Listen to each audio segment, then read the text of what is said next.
श्री स्वामी समर्थ. जय जय स्वामी समर्थ. स्वामींचं नाव घेऊन मी आजच्या ह्या नवीन व्हिडिओला सुरुवात करते. चैत्र वद्य त्रयोदशी या तिथीला श्री स्वामी समर्थ महाराजांनी अक्कलकोटमध्ये वटवृक्षाखाली महासमाधी घेतली होती. 2026 मध्ये ही तिथी 15 एप्रिल म्हणजेच बुधवारी येत आहे. या दिवशी बुध प्रदोष व्रत देखील आहे. स्वामींच्या पुण्यतिथी निमित्त अक्कलकोटमध्ये महासमाधी उत्सव मोठ्या उत्साहात साजरा होतो. हिंदू धर्मात ब्रह्मा, विष्णू आणि महेश या त्रिदेवांना विशेष स्थान आहे. या त्रिदेवांचा अंश म्हणजे दत्तात्रेय महाराज. दत्तात्रेयांचे अनेक अवतार असून त्यापैकी एक म्हणजे अक्कलकोटचे श्री स्वामी समर्थ महाराज. श्री स्वामी समर्थ महाराज हे दत्तात्रेयांचे पूर्ण अवतार म्हणून पूजले जातात. गाणगापूर येथील अक्कलकोट हे स्वामी भक्तांचे श्रद्धास्थान आहे. या ठिकाणी श्री स्वामी समर्थ महाराज प्रकट झाले होते.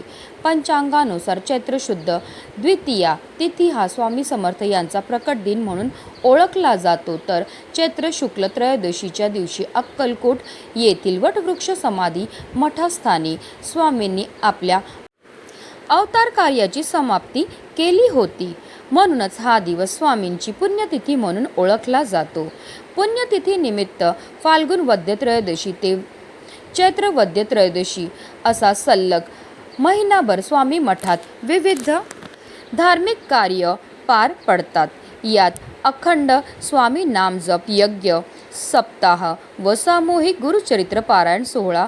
सप्ताह काळात नवनाथ पारायण, अखंड स्वामी नामजप, अखंड 2 वीणावादक, अखंड 2 स्वामीचरित्र पठणासह गणेश याग, मनोबोध याग, गीताई याग, चंडी याग, स्वामी याग, रुद्र याग, मल्हारी याग तसेच रोज नित्य स्वाहाकार व त्रिलोक आरतीसह सायंकाळी टाळ मृदुंगाच्या गजरात औदुंबर प्रदक्षिणा व विष्णू सहस्त्रनाम, गीताई, मनाचे श्लोक, पसायदान, तुकाराम अभंग आदी धार्मिक कार्य पार पडतात.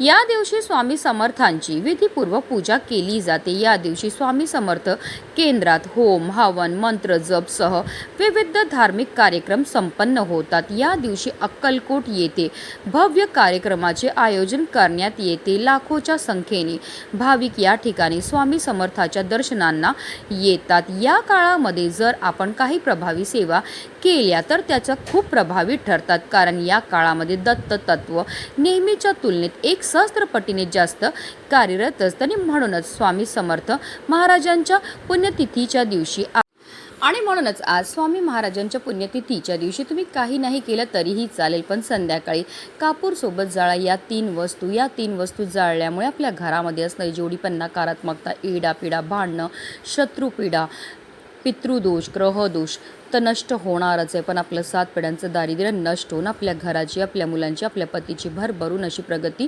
होणार आहे. आपल्या कुटुंबावर अखंड स्वामी महाराजांची कृपाही होणार आहे. त्या कोणत्या वस्तू जाळायच्यात, कोणत्या वेळेत जाळायच्यात त्याबद्दल सविस्तर आणि महत्त्वाची अशी माहिती मी तुम्हाला या व्हिडिओमध्ये देणार आहे. तो व्हिडिओ पूर्ण पहा. आणि जर तुम्ही माझ्या चॅनलवर नवीन असतील तर चॅनलला सबस्क्राईब करा आणि शेजारी बेल आयकॉन सुद्धा प्रेस करा.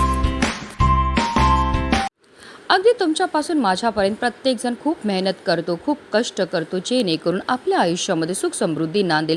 पण बऱ्याचदा काय होतं ना, आपल्या घरामध्ये काही दोष असतात किंवा आपल्यामध्ये काही दोष असतात. त्यामुळे सुद्धा आपल्याला कोणत्याही क्षेत्रामध्ये यश हे मिळत नाही. आपण मेहनत तर करतो, कष्ट करतो, पण आपल्या कष्टाला, आपल्या नशिबाची साथही मिळत नाही. आपल्या घरी पैसा तर येतो, पण आलेला पैसा टिकून राहत नाही. जर आपल्या घरामध्ये वारंवार भांडणं होत असतील, कलह होत असतील, आजारपण येत असेल, नवरा बायकोचं पटत नसेल किंवा मुलं खूप चिडचिड करतात, हट्टीपणा करतात, त्यांना केलेला अभ्यास लक्षात राहत नसेल किंवा आपली मुलं खूप शिकलेली आहेत पण त्यांना मनासारखी नोकरी प्राप्त होत नसेल, मुलांचा विवाह जुळण्यामध्ये समस्या येत असतील, संतान प्राप्तीमध्ये समस्या येत असतील, तर आवर्जून प्रत्येकाने हा प्रभावी उपाय जो आहे तो स्वामी महाराजांच्या पुण्यतिथीच्या दिवशी करायचा. हा उपाय केल्यामुळे आपल्या कष्टाला, आपल्या नशिबाची साथ मिळेल. त्याचबरोबर जी अप्राप्त लक्ष्मी आहे ती आपल्याला प्राप्त होईल आणि आपल्या घराची, आपल्या मुलांची, आपल्या पतीची भरभरून अशी प्रगती होणार आहे.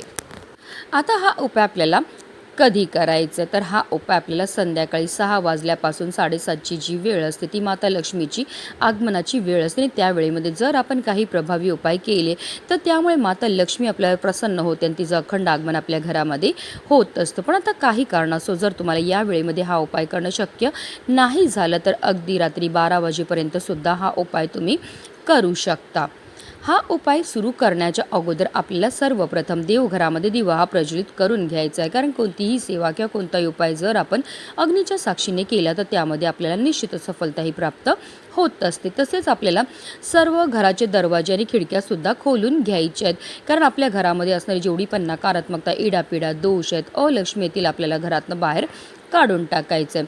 आता आपल्याला काय करायचं आहे, हा उपाय एक मातीच्या पंतीमध्ये करायचं आहे, कारण मातीच्या पंतीमध्ये सकारात्मक अशा लहरी असतात. मातीची पंती ही पंचतत्वापासून बनलेली असते.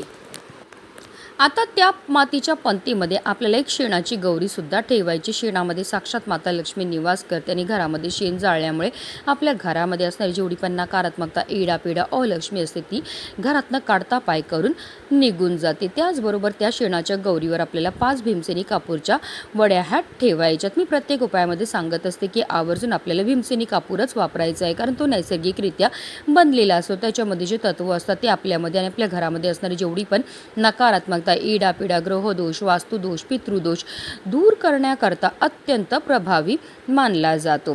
त्याचबरोबर आपल्याला हा उपाय करण्याकरता 2 लवंगासुद्धा लागणार आहेत. लवंगा जे आपण घेणार ते व्यवस्थित पाहून घ्यायच्या, त्या अखंड असाव्या, कुठे तुटलेल्या, फुटलेल्या किंवा खराब झालेल्या नसाव्या. ज्याप्रमाणे लवंगा आपल्या जेवणाची चव वाढवतात त्याचप्रमाणे आपलं भाग्य उजळायचं कामसुद्धा करत असतात. तसेच लवंगा ह्या माता लक्ष्मीला सुद्धा अतिशय प्रिय आहेत आणि जेव्हा पण आपण माता लक्ष्मीला प्रिय असणाऱ्या काही वस्तूंपासून उपाय किंवा सेवा करतो तर त्यामुळे माता लक्ष्मी आपल्यावर प्रसन्न होते. आता या लवंगासुद्धा आपल्याला त्या मातीच्या पंतीमध्ये नेऊन टाकायचे. हा संपूर्ण उपाय आपण देवघरासमोर बसूनच करणार आहे. आता देवघरामध्ये प्रज्वलित असलेल्या दिव्याच्या मदतीने आपल्याला या मातीच्या पंतीमध्ये असणारा जो कापूर आहे तो प्रज्वलित करून घ्यायचा. कापूर प्रज्वलित झाला की त्यामध्ये आपल्याला एक हिंगाचा खडा जो आहे तो टाकायचा. आता तुमच्याकडे हिंगाचा खडा नसेल तर अगदी तुम्ही हिंगाची पावडर टाकली तरीही चालणार आहे. आता काही वेळा करता आपल्याला ही मातीची पंती देवघरासमोरच ठेवायची. त्यानंतर ही मातीची पंती आपल्याला तिकडनं उचलायची आणि याचा जो धूर आहे तो आपल्या संपूर्ण घरामध्ये फिरवायचा. फिरवताना निरंतर आपल्या श्री स्वामी समर्थ, श्री स्वामी समर्थ किंवा श्री गुरुदेव दत्त या प्रभावी मंत्राचा जप हा करायचा आहे. संपूर्ण घरामध्ये हा धूप फिरून झाल्यानंतर आपल्याला या मातीच्या पंतीला आपल्या मुख्य प्रवेशद्वाराच्या उंबरठ्याच्या बरोबर मधोमध नेऊन ठेवायचं आहे. जिथपर्यंत कापूर प्रज्वलित तिथपर्यंत आपल्याला निरंतर या मंत्राचा जप हा करायचा आहे. जेव्हा आपण कापूरसोबत या वस्तू जाळतो त्याचबरोबर मंत्राचा जप करतो त्यामुळे आपल्या घरामध्ये असणारी जेवढी पण नकारात्मकता, इडापिडा, ग्रहदोष, वास्तुदोष, पितृदोष, अलक्ष्मी असते ती घरातनं काढता पाय करून निघून जाते आणि ज्या घरामध्ये कोणत्याही प्रकारचे दोष नसतात त्याच घरामध्ये माता लक्ष्मीचं आगमन हे होत असतं. जिथपर्यंत कापूर प्रज्वलित तिथपर्यंत निरंतर आपल्याला मंत्राचा जप हा करायचा आहे. जेव्हा कापूर शांत होईल तेव्हा त्या मातीच्या पंतीमध्ये काही वस्तू असतील ज्या जळालेल्या असतील, काही नाही जळालेल्या असतील तर त्या वस्तू आपल्याला आपल्या घरापासून लांब नेऊन टाकायच्यात. फक्त टाकताना तुम्हाला काळजी एवढी घ्यायची आहे की आपल्याला रस्त्यावरच्या कडेला टाकायचे आहेत. रस्त्यामध्ये टाकू नका. आपल्या घरामध्ये असणारे जो दोष आहेत ते आपण घरातनं बाहेर काढून टाकले आणि त्याचा त्रास जो आहे तो दुसऱ्याला झाला नाही पाहिजे ह्याचा आपल्याला आवर्जून काळजीही घ्यायची आहे. त्याचबरोबर हा उपाय करताना आपल्याला कोणी रोखणार नाही, टोकणार नाही किंवा आपल्याला कोणाशीही बोलायचं सुद्धा नाही आहे. अशा रीतीने आपल्याला हा उपाय जो आहे तो आज स्वामी महाराजांच्या पुण्यतिथीच्या दिवशी करायचा. अत्यंत चमत्कारिक असा हा उपाय फक्त वर्षातून एकदाच आपल्याला तो पण स्वामी महाराजांच्या पुण्यतिथीच्या दिवशी करता येतो. हा उपाय केल्यामुळे आपल्या घरामध्ये असणारी जेवढी पण नकारात्मकता, इडापिडा, ग्रहदोष, वास्तुदोष, पितृदोष नष्ट होऊन आपलं 7 पिढ्यांचं दारिद्र्य नष्ट होणार आहे. म्हणूनच व्हिडिओ जास्तीत जास्त लोकांपर्यंत शेअर करा. श्री स्वामी समर्थ.